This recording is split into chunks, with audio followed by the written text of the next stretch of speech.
শুয়োরের নাড়িভুড়ি এবং সাথে কিছু মেডিসিন মিশিয়ে তৈরি করা হচ্ছে এমন এক ধরনের মাংস যেগুলো দেখতে হুবহু গরুর মাংসের মতো, এবং এটিকে গরুর মাংস বলে বিক্রি করে দেওয়া হচ্ছে বাংলাদেশ, ভারত সহ এশিয়ার বেশ কিছু দেশে। সম্প্রতি বাংলাদেশের বিভিন্ন বাজারে ছড়িয়ে পড়ছে এই মাংস। শুধু এখানেই শেষ নয়, কবর থেকে মৃত লাশ উঠিয়ে সেই লাশের মাংস কেটে গরুর মাংস বলে বিক্রি করে দেওয়া হচ্ছে, এবং এই কাণ্ড ঘটছে বাংলাদেশ এবং ভারতে। প্রমাণ নিজেই দেখুন। আপনাকে এইভাবে বেঁধে রাখা হয়েছে কেন? কি করেছেন আপনি? লাশ চুরি করছেন? কি কি অবস্থায় ধরছে? কয়টার দিকে আপনাকে ধরছে? 4টার দিকে, শেষ রাত মানে 4টার দিকে আর কি।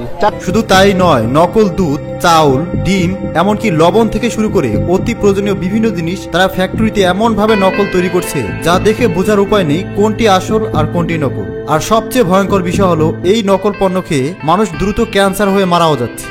আজকের ভিডিওটি দেখলে আপনি নিজেই অবাক হয়ে যাবেন। ভিডিওটি খুবই গুরুত্বপূর্ণ, চলুন সচেতন হওয়া যাক।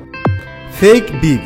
দিন দিন গরুর মাংসের দাম যেভাবে বাড়ছে, এতে করে একটি বড় মাপের সুবিধা নেওয়ার জন্য চায়নার ফ্যাক্টরিতে তৈরি করা হচ্ছে নকল গরুর মাংস।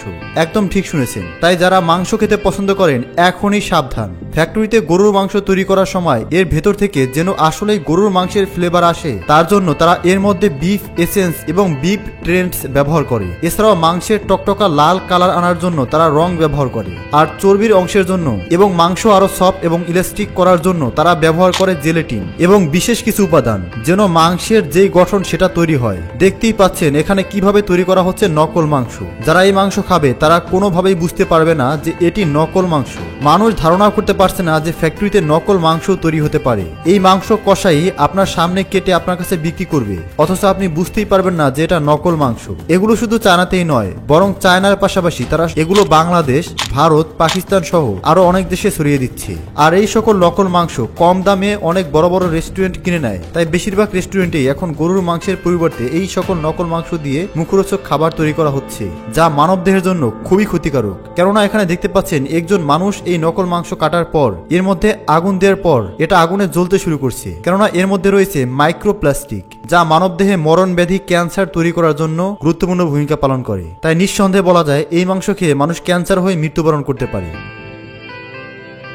Fake rice. জিনিসপত্রের অতিরিক্ত দামের কারণে ক্ষুদ্র আয়ের মানুষ কোনো রকমের ডাল ভাত খেয়ে বেঁচে থাকবে, কিন্তু সেখানেও চারদিকে ছড়িয়ে পড়ছে নকল চাউল। আপনি ভাবতে পারেন বাজারে এসেছে প্লাস্টিকের নকল চাউল, যেগুলো তৈরি হয় প্লাস্টিক দিয়ে। দেখতেই পাচ্ছেন চায়নার ফ্যাক্টরিতে কিভাবে সাদা প্লাস্টিক গলিয়ে চাউল তৈরি করা হচ্ছে। এখানে প্রথমেই সাদা প্লাস্টিক গলিয়ে সেগুলোর মধ্যে চিকন চিকন লাইন তৈরি করা হয়। এরপর সেগুলোকে চাউলের আকৃতিতে ছোট ছোট করে কাটা হয়, যা এখানে দেখতে পাচ্ছেন। সাধারণত বাজারে একদম ফ্রেশ সাদা চাউল পাওয়া যায়, কিন্তু আসল নকল দেখতে একই রকম, যা দেখে বোঝার উপায় নেই। তাই সাধারণ মানুষ বুঝতেও পারছে না যে তারা না বুঝেই নকল ক্রয় করছে। কিন্তু আপনি যদি ভালোভাবে লক্ষ্য করেন তাহলে নকল চালের ভিতরে ছোট ছোট বাবলস দেখতে পাবেন, যা গম, কর্নস্টাচ, প্লাস্টিক এবং বিশেষ কিছু কেমিক্যালের সাহায্যে তৈরি করা হয়। নিঃসন্দেহে বলা যায় এগুলো মানবদেহের জন্য অত্যন্ত ক্ষতিকারক। ফেক ইগস। নকল ডিমের কথা শুনে পুরো বিশ্ব অবাক হয়ে গিয়েছিল। চায়না বিভিন্ন জিনিস নকল বানায়, তা প্রায় সব দেশই জানে, কিন্তু তাই বলে তৈরি হবে নকল ডিম? হ্যাঁ, এখন আর ডিম পাড়ার জন্য হাঁস মুরগির প্রয়োজন হয় না। চায়নার ফ্যাক্টরিতে সরাসরি তৈরি করা হচ্ছে ডিম। এখন যে মহিলাকে দেখতে পাচ্ছেন সে বাজার থেকে ডিম কেনার পর তার সবগুলো ডিম ছিল নকল ডিম। এখানে দেখতে পাচ্ছেন ফ্যাক্টরিতে কিভাবে ডিম তৈরি করা হচ্ছে। নকল ডিম তৈরি করার জন্য প্রথমেই ফ্যাক্টরিতে ডিমের সাদা অংশ তৈরি করা হয়, এরপর তার মধ্যে নকল ডিমের কুসুম দেওয়া হয়। ডিমের সাদা অংশ তৈরি করার জন্য সোডিয়াম এবং অ্যালোনেট পানির সাথে মিশানো হয়, আর এই একইভাবে তৈরি করা হয় ডিমের হলুদ অংশ, তবে এর মধ্যে মেশানো হয় কিছুটা রং। এরপর এগুলোকে ডুবানো হয় ক্যালসিয়াম ক্লোরাইড সলিউশনের মধ্যে, আর ডিমের উপরের খোসা তৈরি করা হয় ক্যালসিয়াম কার্বনেট এবং কিছু কেমিক্যালের সাহায্যে।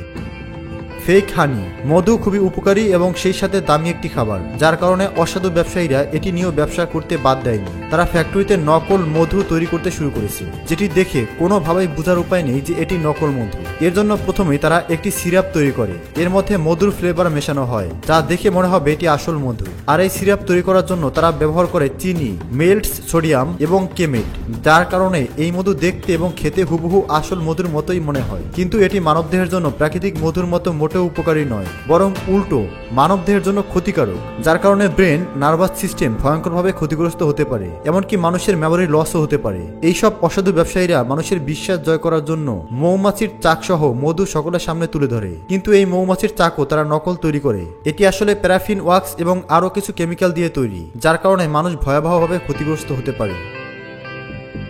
Fake milk. দুধ এমন একটি খাবার যাকে বলা হয় সুষম খাবার, কেননা এর মধ্যে সেই সকল খাদ্য উপাদান রয়েছে যা মানবদেহের জন্য প্রয়োজনীয়। অথচ এই দুধ চায়নাতে এমন ক্ষতিকারক উপাদানের সাহায্যে তৈরি হচ্ছে যা মানবদেহে তৈরি করে ভয়ঙ্কর থেকে ভয়ঙ্কর রোগ। আর চায়নার এই নকল দুধ খেয়ে সবচেয়ে বেশি ক্ষতিগ্রস্ত হচ্ছে শিশুরা। 2008 সালে চায়নার তৈরি নকল দুধ খেয়ে হাজার হাজার শিশু মারা গিয়েছিল এবং এর কারণে ভয়ঙ্কর কিডনির সমস্যাও তৈরি হয়েছে। বেশিরভাগ বাচ্চাদেরকেই অভিভাবকরা দৈহিক এবং মানসিক বিকাশের জন্য পুষ্টিকর খাবার হিসেবে দুধ দিয়ে থাকে, কিন্তু এখন বাচ্চাদের মায়েরা তাদের বাচ্চাকে বাজার থেকে কিনে আনা দুধ দিতে ভয় পাচ্ছে, কেননা চায়নার ফ্যাক্টরিতে ফ্যাট, মিল্ক এসেন্স, প্রিজারভেটিভ এবং ভয়ঙ্কর কিছু কেমিক্যালের সাহায্যে মুহূর্তেই তৈরি হচ্ছে নকল দুধ, যার কারণে মরণব্যাধি, ক্যান্সারের পাশাপাশি অনেক ধরনের অজানা রোগও তৈরি হতে পারে। তারা শুধু নকল দুধেই নয়, বরং সেই দুধ থেকে বিভিন্ন দুগ্ধজাত খাবারও তৈরি করছে।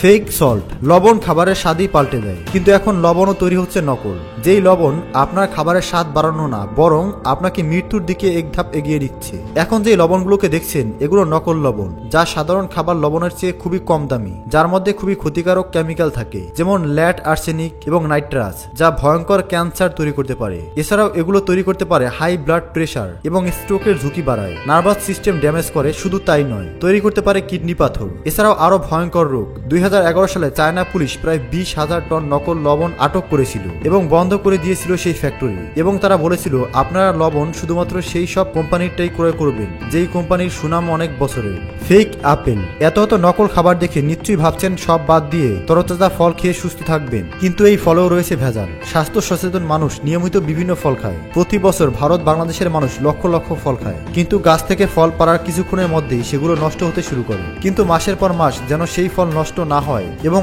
অসময়ে যেন সেগুলো আরো চড়া দামে বিক্রি করতে পারে, এজন্য ফলগুলোকে কিছু কেমিক্যালের মধ্যে ডুবানো হয়। এছাড়াও আপেলের উপরে মোমের প্রলেপ দেওয়া হয় যেন আপেল দেখতে চকচকে উজ্জ্বল থাকে এবং কাস্টমাররা আকর্ষিত হয়ে এই আপেল কিনতে আগ্রহী হয়, যা দেখতে আকর্ষণীয় হলেও মানবদেহের জন্য খুবই ক্ষতিকারক। এর কারণে ডায়রিয়া, আলসার, ইনফেকশন, হার্টের সমস্যা, পাকস্থলী ক্যান্সার, এমনকি স্ট্রোকও হতে পারে। তাই যে কোনো খাবার খাওয়ার আগে সেটি কোথা থেকে আসছে, সেটি কতটা প্রাকৃতিকভাবে তৈরি হয়েছে তা একটু যাচাই বাছাই করে দেখবেন। প্রিয় দর্শক, চায়নার অবৈধ খাবার নিয়ে আপনি কি এর পরবর্তী পর্ব দেখতে চান? তাহলে কমেন্টসে লিখুন নেক্সট পার্ট। ধন্যবাদ।